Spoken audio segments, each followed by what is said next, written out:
Welcome back to the channel. Today we're going to be talking about Lee Sin. He's from the League of Legends trading card game, and you guessed it, this video is a deck profile. So let's take a look at Lee Sin. So he is a Calm and Body legend. He's made up of those two domains, so you can only use those two colors in his deck. His ability is you pay 1 rune and you rest him to buff a friendly unit. Now do keep in mind that friendly units can only have 1 buff unless specifically mentioned. And we'll talk about that shortly. He was the very first deck that I played way back when they dropped trial decks. Lee Sin was in there and I loved Lee Sin, but for some reason I didn't play him initially. I went for Volibear, but I'm back on Lee Sin because we're coming out of set 1, moving into set 2, and I thought let's have a little bit of fun. I also have been going 2-1, 2 wins, 1 loss at weeklies. So I thought, why not? Let's showcase it. Let's do something fun and different. We're going to look at the 3 battlefields next. So the 3 battlefields I have chosen are Reaver's Row, which is when you defend here, you may move a friendly unit from here to your base. The reason I've chosen this is because the whole concept of this deck is to buff your units, and specifically your legend unit, your champion unit, which is also Lee Sin, and I'll show that shortly. But you want to get him as big as possible, and then this allows you an escape route. So if you're on the battlefield, you don't need to worry about him potentially dying. If you do something that causes a misplay and puts him in jeopardy, you can essentially retreat using this ability. So this is generally pretty good. I'll use this in my second match. However, in my first match, we'll look at Monastery of Hirana, and this is the key to this deck. When you conquer here, you spend a buff to draw 1. Now this helps you cycle through your deck, see those cards that you need to see in order to get this deck up and running, because there are a lot of moving pieces. It's not an easy deck. It's not play some cards, you're gonna win. It's find the cards that you need, set your board up, and then sweep, which doesn't always happen, unfortunately.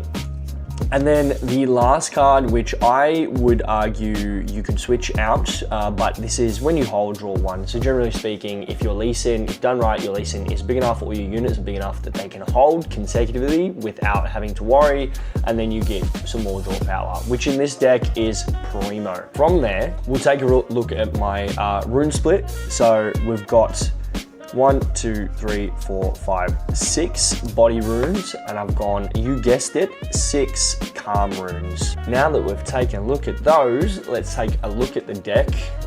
This is the juicy part. So first and foremost, we have the Seal of Strength.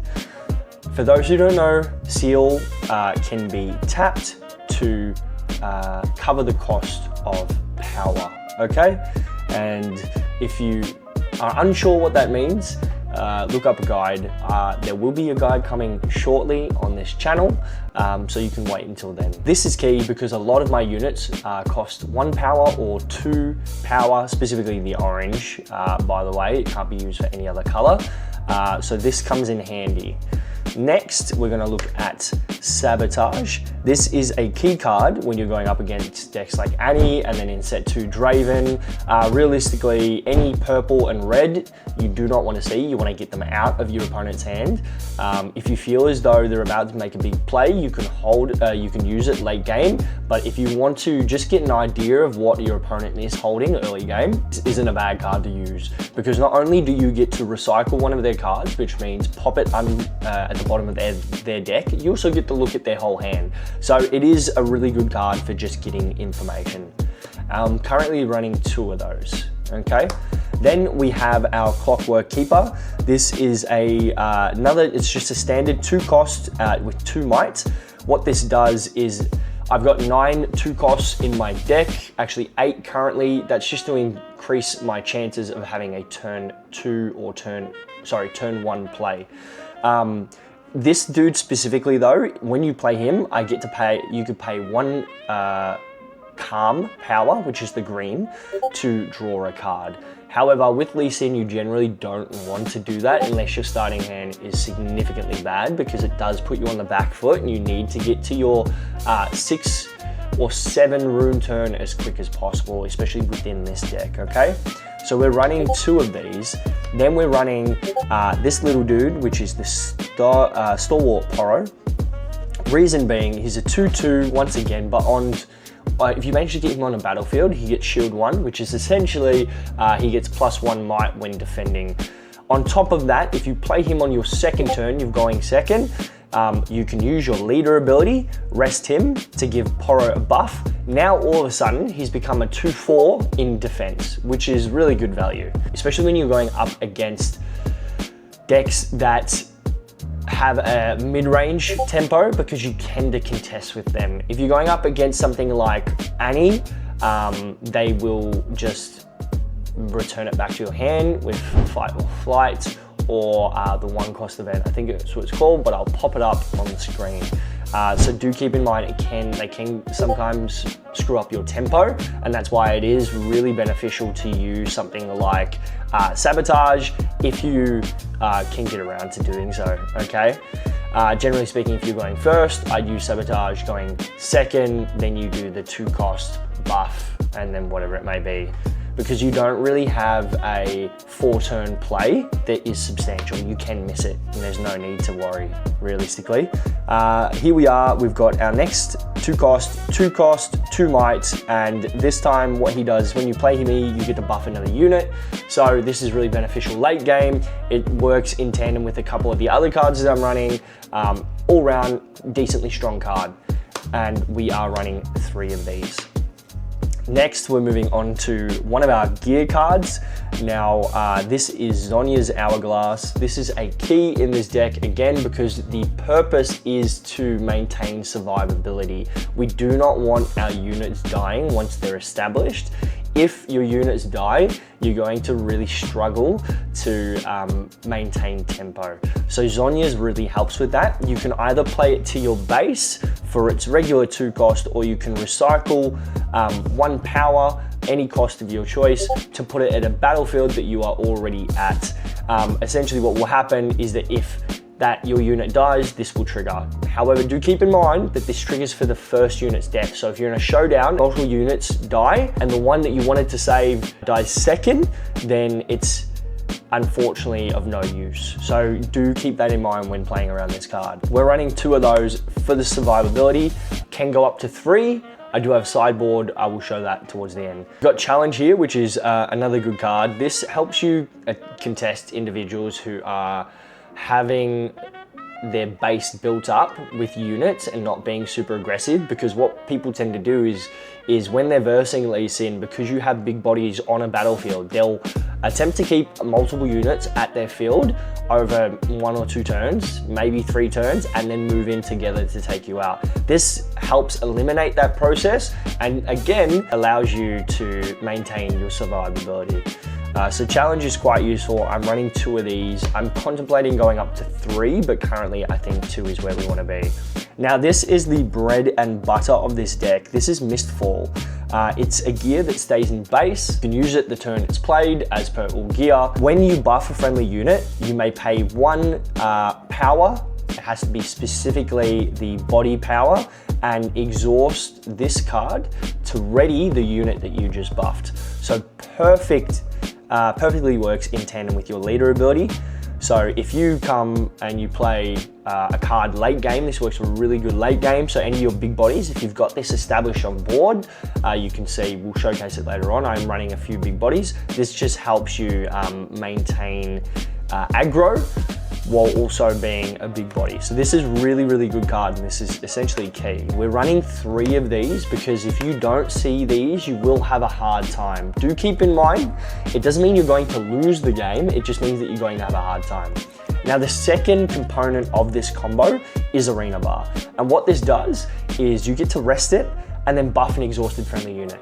So legitimately you can play a unit, let's say you've got these both on field, you can play a unit, buff said unit, and then activate Mistfall, and then that unit becomes aggro.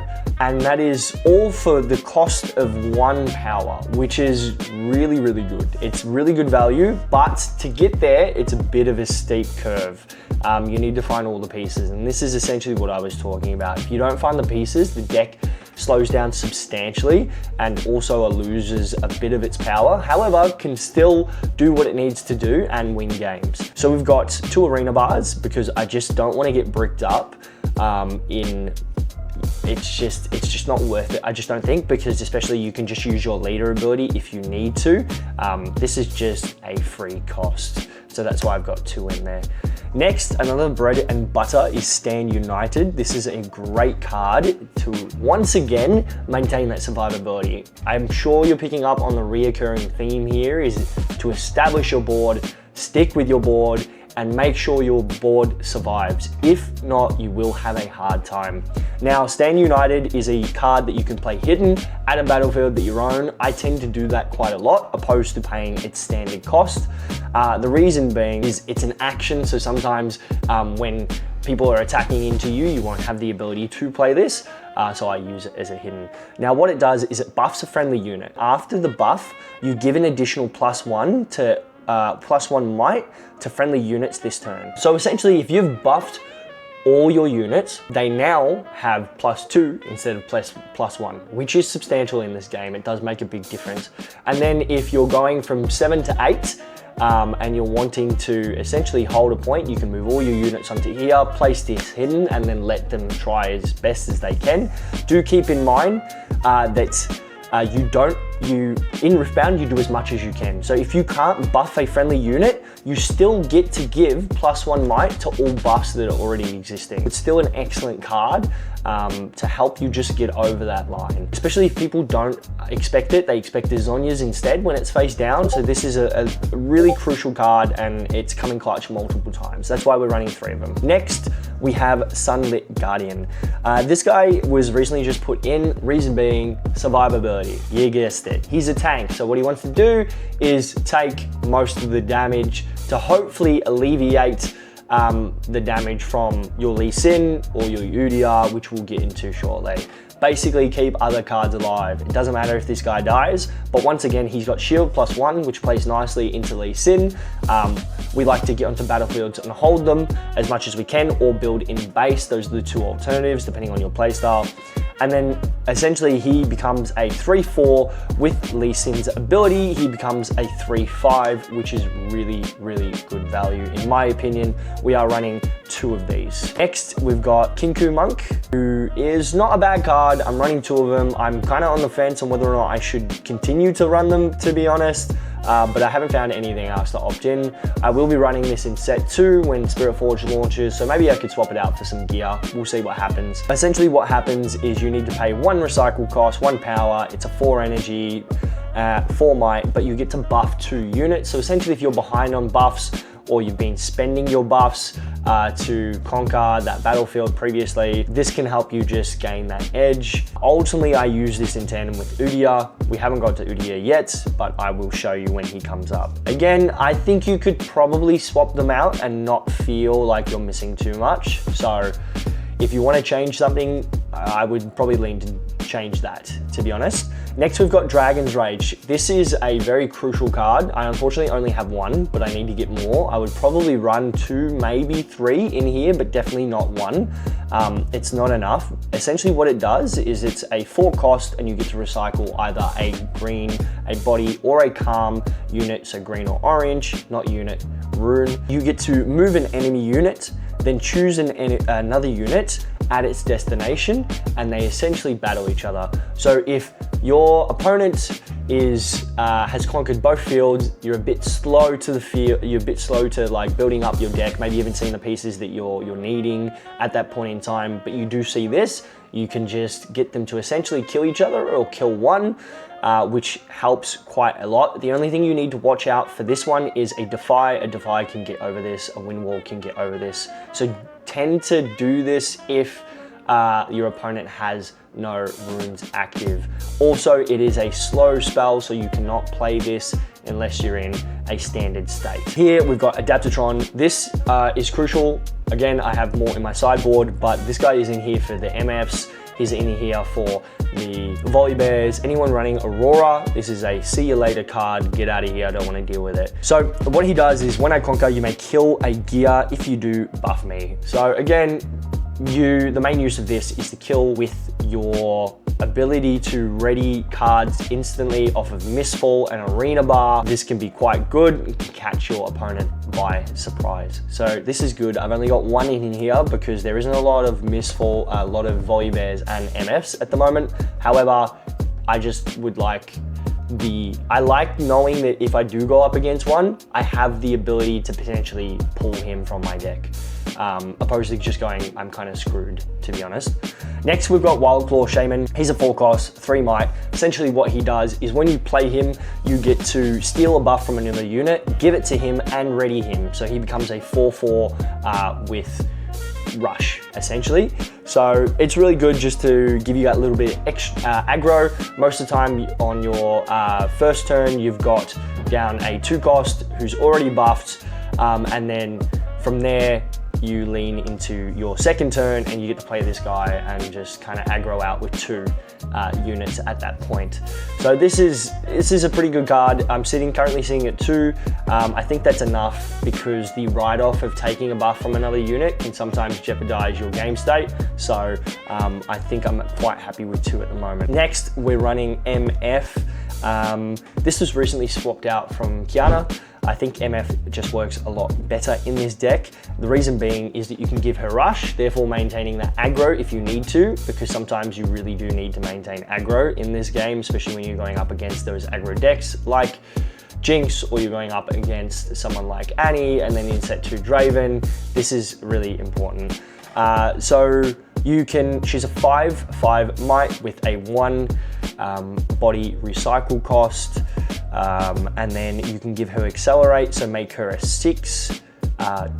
So she essentially will cost 6 energy and you'll have to recycle 2 power to have her readied and able to move the turn she's played. She also has ganking, which is very useful, especially when we're using that in tandem with Misfall. If you've already got this on field, Misfall, you can bring out the MF, you pay the required cost, you move in, you conquer that battlefield, then you buff your leader, you buff your MF with your leader, your legend, or you can use Arena Bar if it's on the field.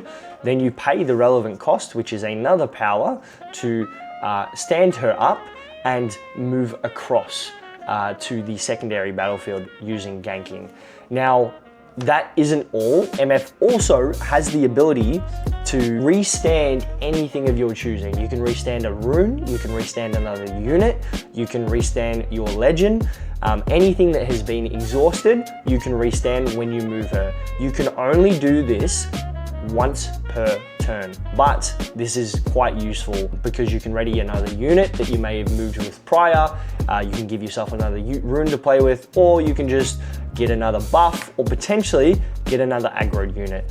So there is a lot of possibility here. I just feel like this is better off in this deck than a Kiana, even though Kiana's base is quite strong. We're running 2 of these because I do like it. I think it's a really good card. Now this is your chosen champion. We've got one chosen champion, which is Lee Sin. He is the bread and butter of this deck with Udyr, which again, we'll show you. But what he does is he's got shield, so he becomes a 5/6 on defense. He's a 5 cost and a 1 body, 1 calm recycle, which is the green color. And then you get to exhaust him essentially to buff him, and he can have any number of buffs.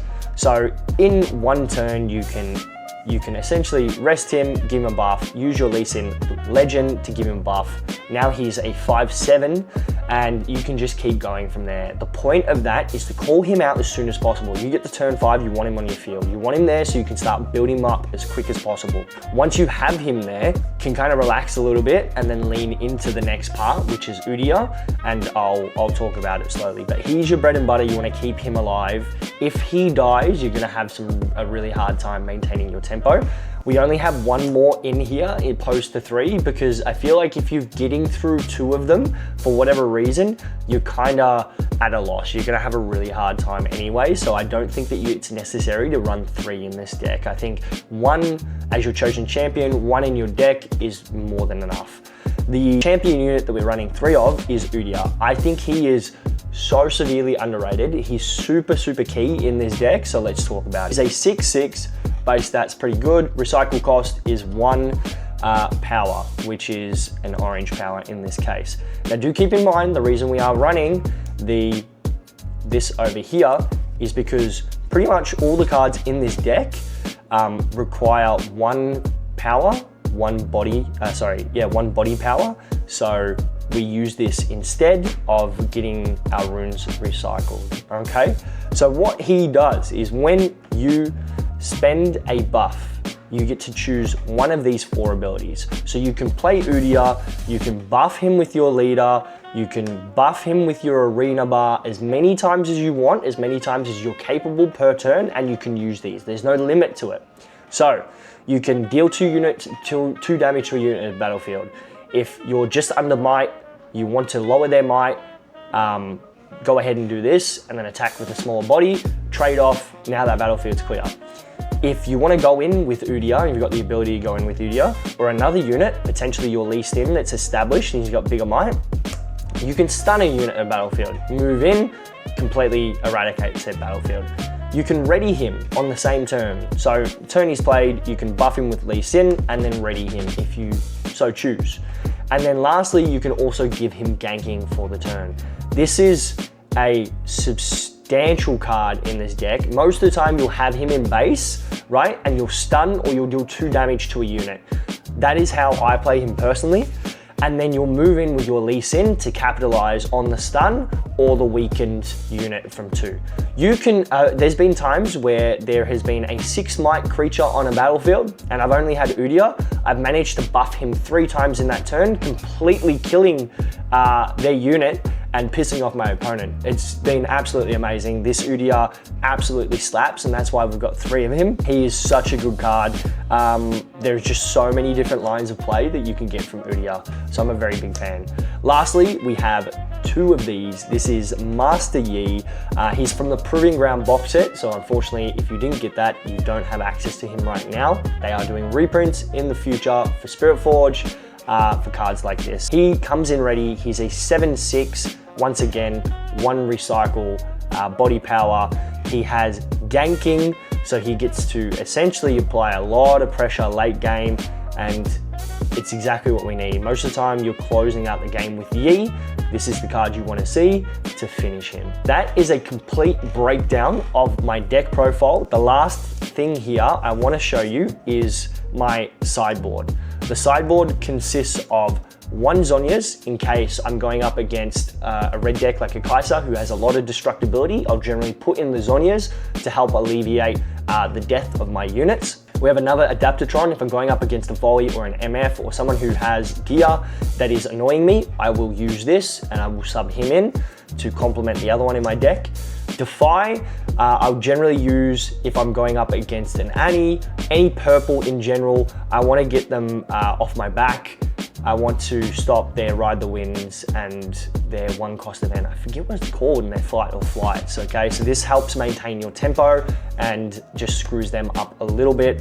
We have Unyielding Spirit, again for Kai'Sa. If we feel like Kai'Sa is going to be an absolute pain in the ass by destroying every unit that we play, we want to pop Unyielding Spirits in our deck. We've got 2 of those. And then for bigger spells that we want to counter, we have Wind Wall. This allows you to counter a spell at reaction speeds, 3 costs, 2 power, recycle cost. So that is the whole breakdown of the deck.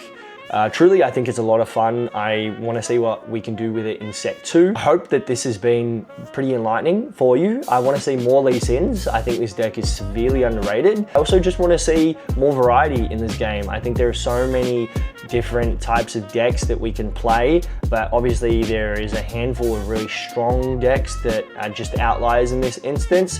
We need to kind of break the mold, especially if you're just going to Nexus Knights as well. But yeah, thank you all for watching. I appreciate it. This has been the first deck profile on Riftbound. There'll be many more to come. Stay tuned because we will have set 2 content coming up. But once again, appreciate you guys watching. Thank you very much, and we'll see you in the next one.